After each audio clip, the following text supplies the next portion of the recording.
ప్రజల్లో దేశభక్తిని పెంపొందించేందుకు కేంద్ర ప్రభుత్వం ఇచ్చిన హర్ ఘర్ తిరంగా ఉద్యమానికి పౌరుల నుంచి పెద్ద ఎత్తున స్పందన లభిస్తోంది. అన్ని వర్గాల ప్రజలు మువ్వన్నెల జాతీయ జెండాను తమ నివాసాలపై ఎగురవేసేందుకు అమితాసక్తిని చూపిస్తున్నారు. ఇదే క్రమంలో తిరుపతిలో ఈ ఉదయం విద్యార్థులు 1000 అడుగుల జాతీయ జెండాతో ర్యాలీని నిర్వహించారు. జిల్లా ఎస్పీ సుబ్బారాయుడు ఈ ర్యాలీని ప్రారంభించారు. మహతి ఆడిటోరియం నుంచి తారక రామ స్టేడియం వరకు జరిగిన ర్యాలీలో స్కౌట్స్ అండ్ గైడ్స్ విద్యార్థులు, పాఠశాల కళాశాలల విద్యార్థులు, శ్రీ వెంకటేశ్వర పద్మావతి మహిళా విశ్వవిద్యాలయం విద్యార్థులు అధిక సంఖ్యలో పాల్గొని భారత్ మాతాకు జై అంటూ నినాదాలు చేశారు. ఈ సందర్భంగా వక్తలు మాట్లాడుతూ స్వాతంత్ర్యోద్యమ స్ఫూర్తిని ప్రజల్లో రంగరించాలని, స్వాతంత్ర్యం కోసం పోరాడిన మహనీయులను గుర్తు చేసుకుంటున్నామని అన్నారు. కాంపిటీషన్స్ మనం కండక్ట్ చేస్తూ ఈ ఒక పేట్రియాటిజం అనేది ప్రతి ఒక్కరిలో ఇన్స్టిల్ చేయాలి. అలాగే మనం కలెక్టివ్గా మన దేశ అభివృద్ధికి మనం తోడ్పడాలనే భావంతో ఈ హర్ ఘర్ తిరంగా అనేది స్టార్ట్ చేయడం జరిగింది. ఆ ఉద్దేశంతోనే ఈరోజు కూడా ఇంతమంది ఎన్సీసీ, ఎన్ఎస్ఎస్, స్కూల్ పిల్లలు అండ్ యూనివర్సిటీ కాలేజ్ స్టూడెంట్స్తో మనము ఈరోజు నేషనల్ ఫ్లాగ్ని అండ్ మనం ఈ ర్యాలీని కండక్ట్ చేయడం జరుగుతుంది. ఈరోజు మహతి ఆడిటోరియం నుంచి మనము నియర్లీ స్టేడియం వరకు ర్యాలీ ఉంటుంది. సో ప్రతి ఒక్కరికి కూడా విజ్ఞప్తి చేసింది ఏంటంటే మనం ప్రతిరోజు డే టు డే యాక్టివిటీస్లో మన వంతు కృషి చేసి మనము ఈ సిటీని కూడా చాలా క్లీన్ అండ్ నీట్గా పెట్టుకొని అండ్ మనము మన వంతు కృషి చేసేసి మనం ఈ బాటమ్ 10% ఎవరైతే ఉన్నారో బీట్ సెల్ఫ్ హెల్ప్ గ్రూప్స్ కానీ వాళ్ళని కూడా మనం సపోర్ట్ చేయాలి. మిల్లెట్స్ని సపోర్ట్ చేయడం, ఇలా వేరియస్ యాక్టివిటీస్లో ఈ పిల్లలు వాళ్ళ పార్టిసిపేషన్ ఉండాలనేది కూడా చెప్పడం జరిగింది. దేశం గర్వించేలా 78వ స్వాతంత్ర దినోత్సవాన్ని జరుపుకుంటున్న వేళ కేంద్ర ప్రభుత్వం పిలుపు మేరకు నిర్వహిస్తున్న హర్ ఘర్ తిరంగా కార్యక్రమంలో భాగంగా ప్రతి ఇంటిపై మువ్వన్నెల జాతీయ జెండాను ఎగురవేయాలని పశ్చిమ గోదావరి జిల్లా కలెక్టర్ చెదలవాడ నాగరాణి పిలుపునిచ్చారు. భీమవరం హౌసింగ్ బోర్డు కాలనీలో శ్రీ విజ్ఞాన వేదిక హౌసింగ్ బోర్డు కాలనీ అసోసియేషన్ ఆధ్వర్యంలో 400 మీటర్ల జాతీయ జెండాతో నిర్వహించిన హర్ ఘర్ తిరంగా ర్యాలీని కలెక్టర్ ప్రారంభించారు. ఈ సందర్భంగా నాగరాణి మాట్లాడుతూ మువ్వన్నెల జాతీయ జెండా శాంతి, సత్యం, ధర్మం, అహింస, జాతీయ సమైక్యతకు నిదర్శనమని అన్నారు. పింగళి వెంకయ్య రూపకల్పన చేసిన జాతీయ జెండా దేశవ్యాప్తంగా ప్రజా చైతన్యానికి అండగా నిలిచిందని, ఆనాటి స్వాతంత్ర్య సమరయోధుల త్యాగాలు నేటి తరం ఆదర్శంగా తీసుకుని ముందుకు సాగాలని ఆకాంక్షించారు. ఎన్నో మనకి ఈ రోజున్న ఈ నవభారత్ సాధించుకోవడంలో ఎంతో కృషి చేశారు. వారిని ఈ సందర్భంగా తలుచుకుంటూ మనం భావి తరాల వారికి వారి యొక్క కృషిని, వారి యొక్క త్యాగాల్ని తెలియపరుస్తూ ఒక స్ఫూర్తితోటి ముందుకు సాగడానికి భావితరాల వారికి ఈ కార్యక్రమం ఎంతో ఉపయోగపడుతుందని చెప్పేసి స్వాతంత్ర దినోత్సవం సందర్భంగా దేశ సమైక్యతను చాటుతూ ప్రతి ఒక్కరూ వారి ఇంటిపై జాతీయ జెండాను ఎగురవేయాలని బీజేపీ యువ మోర్చా నాయకులు పిలుపునిచ్చారు. హర్ ఘర్ తిరంగా కార్యక్రమంలో భాగంగా చిత్తూరులో జాతీయ జెండాతో ద్విచక్ర వాహన ర్యాలీ నిర్వహించారు. ఈ సందర్భంగా వారు మాట్లాడుతూ ప్రధానమంత్రి నరేంద్ర మోదీ పిలుపు మేరకు దేశ ఔన్నత్యాన్ని చాటేలా హర్ ఘర్ తిరంగా కార్యక్రమాన్ని చేపట్టామన్నారు. క్రియేట్ చేయడానికి కోసము బైక్ ర్యాలీ అనేది చేయడం జరుగుతోంది. దీని ద్వారా పట్టణంలో ఉన్న ప్రజలకు కావచ్చు, విద్యార్థులకు కావచ్చు, అందరికి కూడా రేపటి నుంచి ఆగస్టు 15వ తేదీ వరకు మన ఇంటి మీద జాతీయ జెండా ఎగరేసి మన యొక్క దేశభక్తిని చాటుకోవాలని ఈ రోజు ప్రతి ఒక్కరు కూడా జాతీయ జెండా వారి ఇంటిపైన ఎగరేయడానికి ప్రయత్నం చేశారు. దానిలో భాగంగా ఈ రోజు బైక్ ర్యాలీ నిర్వహించడం జరుగుతుంది. చిత్తూరు నగరంలో గాంధీ బొమ్మ విగ్రహం దగ్గర భారతదేశానికి సంబంధించింది గతంలో స్వతంత్రంలో పోరాటం చేసి ఈ రోజు దేశ స్వతంత్రానికి తీసుకొని వచ్చిన మహనీయులను గుర్తు చేసుకుంటూ హర్ ఘర్ తిరంగా అభియాన్ పేరుతో ప్రధాని నరేంద్ర మోడీ గారు తీసుకొచ్చిన కార్యక్రమంలోనే ఈరోజు ఈ కార్యక్రమం చేపట్టడం జరుగుతుంది. ప్రతి ఒక్కరు కూడా జాతీయ త్రివర్ణ పతాకాన్ని వారి ఇంటిపైన ఎగరేసి మన దేశ ఔన్నత్యాన్ని ప్రపంచ దేశాలు తెలియజేయాలని చెప్పేసి నేను కోరుకుంటున్నాను. భారత్ మాతాకి జై. నరేంద్ర మోడీజీ గారు పిలుపు మేరకు దేశవ్యాప్తంగా ప్రజలందరిలో దేశభక్తి నింపేందుకు కేంద్ర ప్రభుత్వం హర్ ఘర్ తిరంగా కార్యక్రమాన్ని నిర్వహిస్తోందని హర్ ఘర్ తిరంగా కార్యక్రమం రాయలసీమ జోనల్ ఇన్ఛార్జ్ కాపు రామచంద్రారెడ్డి తెలిపారు. అనంతపురం జిల్లా రాయదుర్గంలో ఆయన మీడియాతో మాట్లాడుతూ స్వాతంత్ర దినోత్సవం రోజున ప్రతి ఒక్కరూ వారి వారి ఇళ్లపై జాతీయ జెండాను ఎగురవేయాలన్నారు. అదేవిధంగా జెండాతో సెల్ఫీ తీసుకుని హర్ ఘర్ తిరంగా వెబ్ పోర్టల్ నందు అప్లోడ్ చేయాలన్నారు. స్వాతంత్రం వచ్చేటప్పటికి ఎంతమంది ఆప్తుల్ని పోగొట్టుకున్నారు, ఆస్తుల్ని పోగొట్టుకున్నారు, ప్రాణాలు మానాలు కూడా పోగొట్టుకున్నారు. ఎన్నో త్యాగాలు చేసి మనకు స్వాతంత్రాన్ని తీసుకురావడం జరిగింది. స్వాతంత్ర దినోత్సవ సందర్భంగా వాళ్ళందరినీ మనం తలుచుకోవాలి, వాళ్ళకు ఘన నివాళి. దానికి తోడు ప్రతి ఒక్కరిలో కూడా నేను భారతీయుణ్ణి, భారతదేశం నా మాతృభూమి, స్వప్రయోజనాల కన్నా దేశ ప్రయోజనాలు చాలా ముఖ్యము, జాతీయ భావాలు మనలో ఉండాలి, దేశభక్తి ఉండాలి, హర్ ఘర్ తిరంగా అనే కార్యక్రమాన్ని రూపొందించడం జరిగింది. ప్రతి ఒక్కరు కూడా వాళ్ళ ఇంటి పైన పూవన్నెల జెండా రెపరెపలాడేలాగా ఒక్కరు కూడా జాతీయ జెండాని ఎగురవేయాలి. ఆ ఎగురవేసిన దాన్ని కూడా హర్ ఘర్ తిరంగా పోర్టల్లో అప్లోడ్ చేయాలి. రాబోయే తరాల వాళ్ళు కూడా దేశభక్తి ఉండాలి, భావాలు ఉండాలి, పూవన్నెల జెండా పైన గౌరవం ఉండాలి. స్వాతంత్ర దినోత్సవం సందర్భంగా అందరం కూడా కలిసికట్టుగా వేడుకలు జరుపుకోవాలి. ఒక మంచి సందేశాన్ని పంపించడానికి కోసం ఏర్పాటు చేశారు. పూవన్నెల జెండా ఎగురవేయండి, ఆ సెల్ఫీ తీసి హర్ ఘర్ తిరంగా ఫోటోలో అప్లోడ్ చేయాలని. రైతు శ్రేయస్సే పరమావధిగా ధాన్యం కొనుగోలు చేసిన 48 గంటల్లోపు ధాన్యం సొమ్ములు రైతుల ఖాతాల్లో జమ చేయడానికి నిర్ణయించడం జరిగిందని రాష్ట్ర ఆహార పౌర సరఫరాలు వినియోగదారుల వ్యవహారాల శాఖ మంత్రి నాదెండ్ల మనోహర్ పేర్కొన్నారు. డాక్టర్ బిఆర్ అంబేద్కర్ కోనసీమ జిల్లా అమలాపురం కలెక్టరేట్లో గత రబీ సీజన్లో రైతుల ధాన్యం బకాయిలు పంపిణీ కార్యక్రమంలో ఆయన ముఖ్య అతిథిగా పాల్గొన్నారు. తూర్పుగోదావరి, కాకినాడ, అంబేద్కర్ కోనసీమ జిల్లాల పరిధిలోని 10,450 మంది రైతులకు 191 కోట్ల రూపాయల మెగా చెక్కును రైతులకు పంపిణీ చేశారు. ఈ సందర్భంగా మంత్రి మాట్లాడుతూ రైతులకు భరోసాను కల్పించాలనే సంకల్పంతో తమ ప్రభుత్వం నిబద్ధత, అంకిత భావంతో పలు సంస్కరణలను తీసుకుని వస్తోందని తెలిపారు.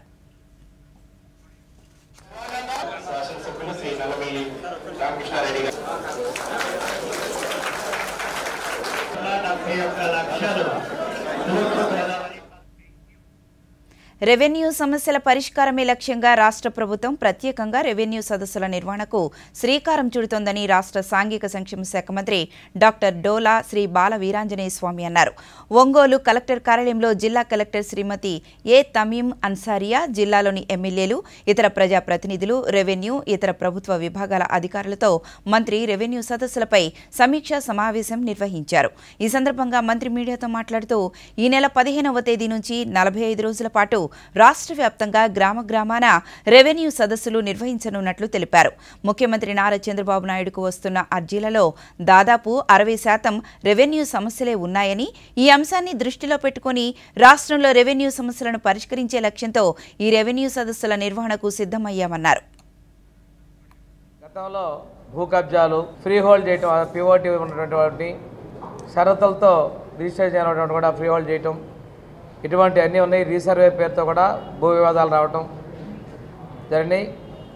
ముఖ్యమంత్రి గారు తీసుకున్నటువంటి అర్జీల్లో 60% పైగా రెవెన్యూ సమస్యలు వస్తున్నాయి. కాబట్టి ఈరోజు వినూత్నంగా ఫారెస్ట్ డిపార్ట్మెంటు, ఎండోమెంట్ డిపార్ట్మెంటు, వక్ఫ్ board department, mining department, survey, revenue అన్ని శాఖల అధికారులు, పోలీసు కూడా కలిసి గ్రామాల్లో సమస్యలు తీసుకొని ఏ రోజుకు ఆ రోజు ఆన్లైన్ చేయటం, వాటన్నిటిని పరిష్కారం చేసే విధంగా అది ముందు తీసుకొస్తున్నాం. అత్యధికంగా ఉన్న రెవెన్యూ సమస్యల పరిష్కారం చూపించాలనేది ప్రభుత్వ లక్ష్యం. గ్రామాల్లో శాంతి బాధ్యతలు నెలకొల్పాలనేది కూడా ప్రధానంగా ఉన్న విషయం. ఈరోజు చుక్కల భూములకు ఆ రోజు తెలుగుదేశం ప్రభుత్వంలో మనం పరిష్కారం చూపితే అది ఇంకా పెండింగ్లో ఉన్నాయి. దాంతోపాటు 22A చాలా భూములు కూడా కొన్ని అక్రమంగా కూడా నమోదైనటువంటి ఆరోపణలు ఉన్నాయి. వీటన్నిటికి కూడా పరిష్కారం చెప్పాల్సిన అవసరం ఉంది. కొన్ని చోట్ల సొంత భూములు కూడా ఫారెస్ట్ వాళ్ళకి సమస్యలు ఉన్నాయి. ప్రభుత్వం ఎండోమెంట్ భూములు కూడా కబ్జాలకు గురైనటువంటి పరిస్థితులు ఉన్నాయి. వీటన్నిటికీ పరిష్కారం చూపించే విధంగా చర్యలు తీసుకోబోతున్నాం. తుంగభద్ర నది గేటు కొట్టుకుపోయిన నేపథ్యంలో నదికి దిగువ భాగంలో ఉన్న కర్నూలు జిల్లాలోని ఆదోని డివిజన్ ప్రజలు అప్రమత్తంగా ఉండాలని ఆదోని సబ్ కలెక్టర్ శివనారాయణ శర్మ కోరారు. డివిజన్ పరిధిలోని కౌతాళం మండలం మేలగన్నూరు, కుంబలన్నూర్ ప్రాంతాలను పరిశీలించి తనిఖీ చేశారు. ఈ సందర్భంగా శివనారాయణ శర్మ దూరదర్శన్తో మాట్లాడుతూ వరద ప్రవాహం గురించి ప్రజలు ఎటువంటి ఆందోళన చెందాల్సిన అవసరం లేదన్నారు. ముందస్తుగా అన్ని ఏర్పాట్లను ప్రభుత్వం చేసిందన్నారు. నదీ తీర ప్రాంతంలో అధికారులు 24 గంటలు అప్రమత్తతను పాటిస్తున్నట్లు వివరించారు. Extra water has been released. As of now, the release from TV dam is around 1 lakh cusac. So the carrying capacity of the river basin is around 1.5 lakh cusac. So currently there is no danger and there is no need to fear. Our departments, irrigation department, panchayat, revenue department are all monitoring the situation. Already as a precautionary step, 2 teams of SDRF are placed in Mantralayam and Kozhigi, and we are constantly monitoring the situation. Currently, the water level is normal. There is no risk. If anything happens, we'll inform. Already, all the villagers, all the fishermen, all the local communities have been informed to stay away from the river and take precautions. ప్రజలకు అందుబాటులో ఉంటూ ప్రజల సమస్యలను పరిష్కరించేందుకు నియోజకవర్గ స్థాయిలో ప్రజా సమస్యల పరిష్కార వేదికను ఏర్పాటు చేసినట్లు గుంటూరు జిల్లా కలెక్టర్ ఎస్ నాగలక్ష్మి అన్నారు. మంగళగిరి గౌతమ బుద్ధ రోడ్లో ఉన్న అంజుమన్ ఈద్గా మహల్లో ప్రజా సమస్యల పరిష్కార వేదికను ఏర్పాటు చేశారు. ఈ కార్యక్రమంలో పాల్గొన్న కలెక్టర్ ఎస్ నాగలక్ష్మి మాట్లాడుతూ ప్రజల నుంచి ఎక్కువ సంఖ్యలో రెవెన్యూ, పెన్షన్ సమస్యలపైనే దరఖాస్తులు వస్తున్నాయన్నారు. వీటిని పరిష్కరించేందుకు కృషి చేస్తున్నామన్నారు. గ్రీవెన్స్ కార్యక్రమం నిర్వహిస్తాం. అలాగే ఎస్పీ గారు కూడా వాళ్ళ ఆఫీస్లో కార్యక్రమం అనేది నిర్వహిస్తారు. సో ఈసారి ఏంటంటే మనకి జిల్లాలో చాలా ఏరియాల నుంచి ప్రతిసారి సోమవారం అయితే గుంటూరుకి సమస్యలు తీసుకొని అర్జీదారులు అందరూ కూడా వస్తున్నారు. సో వాళ్ళకి కన్వీనియన్స్గా ఉండడానికి ప్లస్ మనకి కూడా కాన్స్టిట్యున్సీ స్థాయిలో, నియోజక స్థాయిలో చేసినప్పటికీ అక్కడకున్న ఇంకా కూడా ప్రజల్లో అందుబాటులో ఉండే అవకాశం ఉంటుంది. కాబట్టి ఇలా కాన్స్టిట్యున్సీ స్థాయిలో కూడా సోమవారము గ్రీవెన్స్ నిర్వహించడానికి నేను ఎస్పీ గారు డెసిషన్ తీసుకోవడం జరిగింది.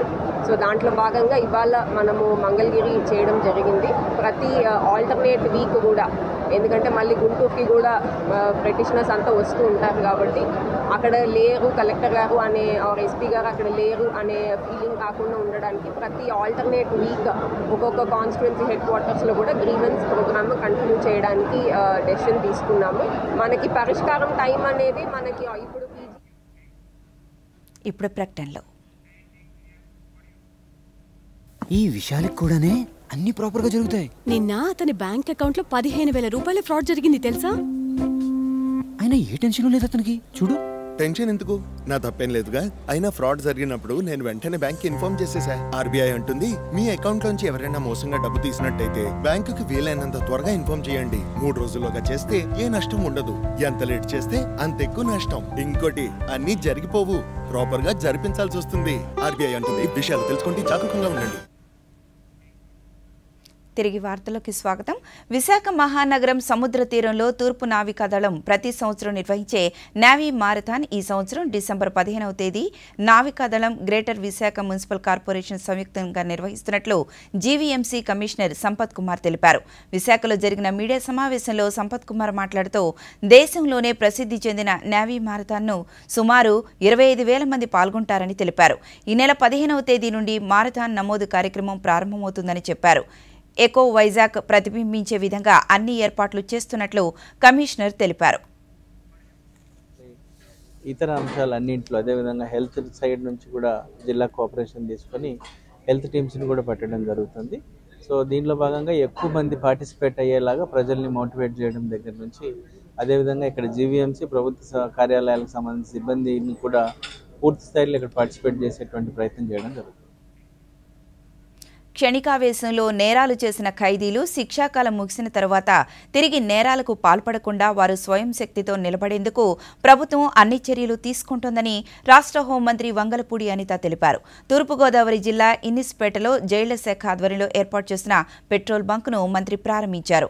ఈ సందర్భంగా ఆమె మీడియాతో మాట్లాడుతూ ఫ్యూయల్ అవుట్లెట్స్, ప్రిజన్ కేవ్స్ ఏర్పాటు చేయడం ద్వారా వారికి ఎంతో ఉపయోగపడతాయన్నారు. ఈ సందర్భంగా మంత్రి కేంద్ర కారాగారాన్ని, మహిళా జైలును పరిశీలించారు. గంజాయిపై ఎన్డీఏ కూటమి ప్రభుత్వం ఉక్కుపాదం మోపుతుందన్నారు.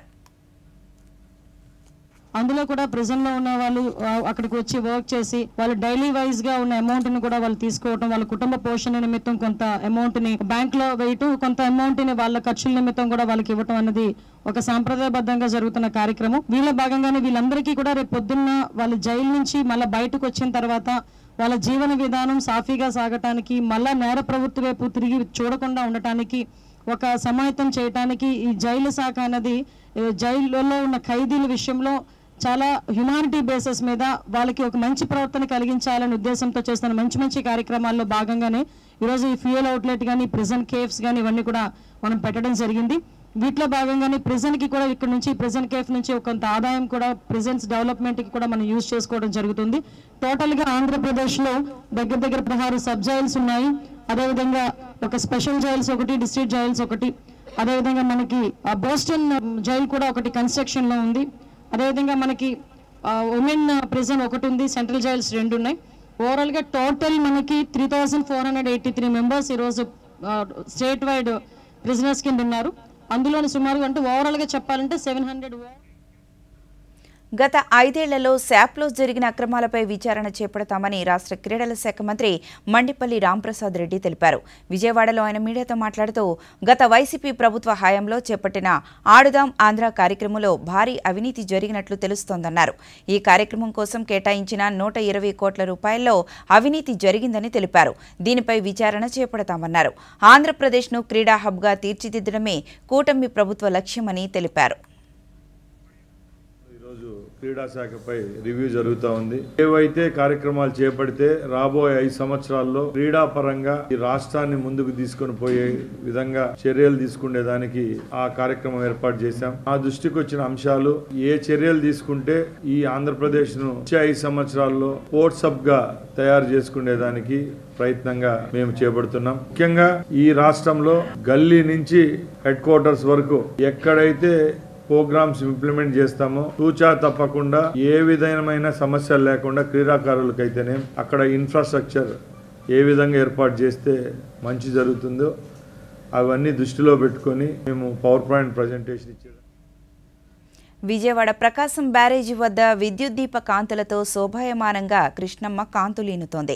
స్వాతంత్ర దినోత్సవ వేడుకలను పురస్కరించుకుని ప్రకాశం బ్యారేజీను అధికారులు రంగురంగుల విద్యుత్ దీపాలతో ఆకర్షణీయంగా తీర్చిదిద్దారు. దీంతో ప్రకాశం బ్యారేజీ శోభాయమానంగా కనువిందు చేస్తూ సందర్శకులను విశేషంగా ఆకట్టుకుంటోంది. మరోవైపు విస్తారంగా కురుస్తున్న వర్షాల కారణంగా ఎగువ నుండి వచ్చి చేరుతున్న వరద నీటితో నిండు కుండల కృష్ణమ్మ పరవళ్లు తొక్కుతోంది.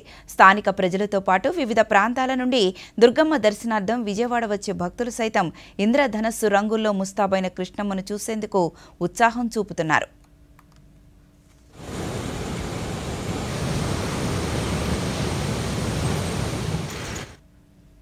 గతేడాది ఖరీఫ్ పంటల బీమా ప్రీమియాన్ని వెంటనే విడుదల చేయాలని మాజీ ముఖ్యమంత్రి వైఎస్ జగన్మోహన్ రెడ్డి ప్రభుత్వాన్ని డిమాండ్ చేశారు. వైసీపీ ప్రభుత్వంలో ఏటా ఏప్రిల్ మే నెలల్లో పంటల బీమా ప్రీమియం చెల్లించి పంట నష్టపోయిన రైతులను జూన్లో ఆదుకున్నామని, ఖరీఫ్ పంట వేసే సమయానికి రైతులపై పైసా భారం పడకుండా ఉచిత పంటల బీమా ప్రీమియం మొత్తాన్ని ప్రభుత్వమే చెల్లించిందని సామాజిక మాధ్యమం ఎక్స్ వేదికగా పేర్కొన్నారు. ఎన్నికల ప్రవర్తన నియమావళి కారణంగా 2023-24 ఖరీఫ్ ప్రీమియం చెల్లింపులు నిలిచాయని, తర్వాత వచ్చిన ప్రభుత్వం వాటిపై స్పందించడం లేదని పేర్కొన్నారు. రాష్ట్ర ప్రభుత్వం చెల్లించకపోవడంతో కేంద్రం కూడా వాటా ఇవ్వలేదని, జూన్ జూలై కూడా గడిచిపోయాయని, ప్రభుత్వ ఉదాసీనత కారణంగా రైతులు నష్టపోతారని, వెంటనే ప్రీమియం చెల్లించి రైతులకు పంటల బీమా పరిహారం అందేలా చూడాలని జగన్మోహన్ రెడ్డి డిమాండ్ చేశారు.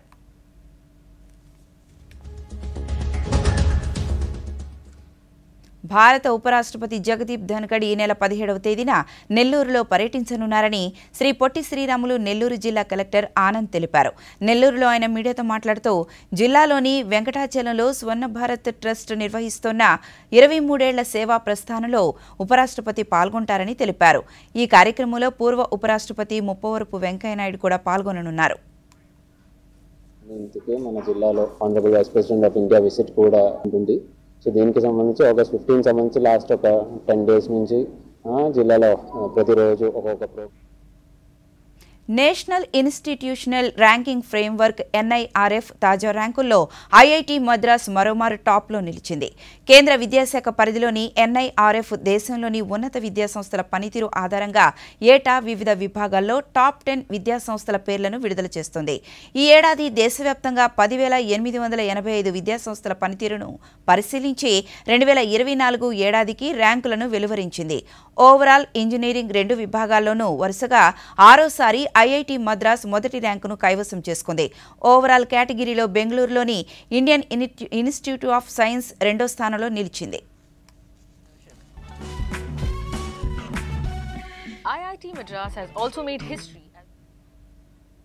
ప్రసార భారతి అస్సాం ప్రభుత్వ సహకారంతో అహోం రాజవంశానికి చెందిన లెజెండరీ యోధులు లచిత్ బోర్బుఖాన్పై 52 ఎపిసోడ్ల టెలివిజన్ సిరీస్ను నిర్మించనుంది. ప్రసార భారతి ద్వారా ఈ ధారావాహికను ప్రసారం చేయనుంది. ఈ మేరకు ప్రసార భారతి అస్సాం ప్రభుత్వంతో అవగాహన ఒప్పందాన్ని కుదుర్చుకుంది.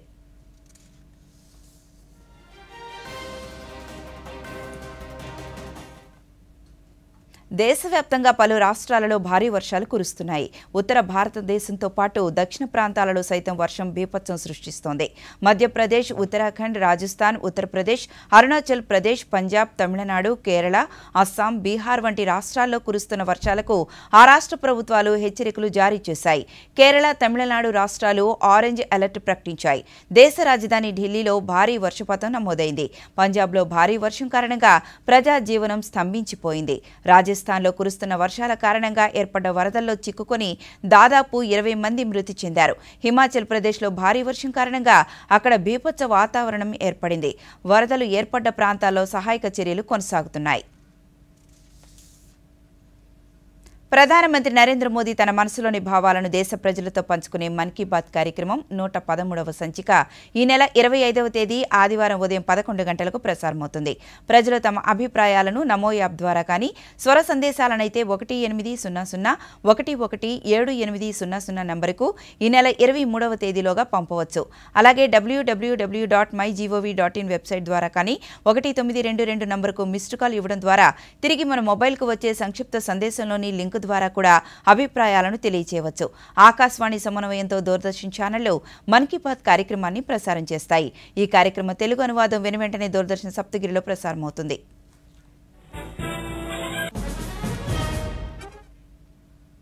వార్తలు ముగించే ముందు ముఖ్యాంశాలు మరొకసారి చూద్దాం.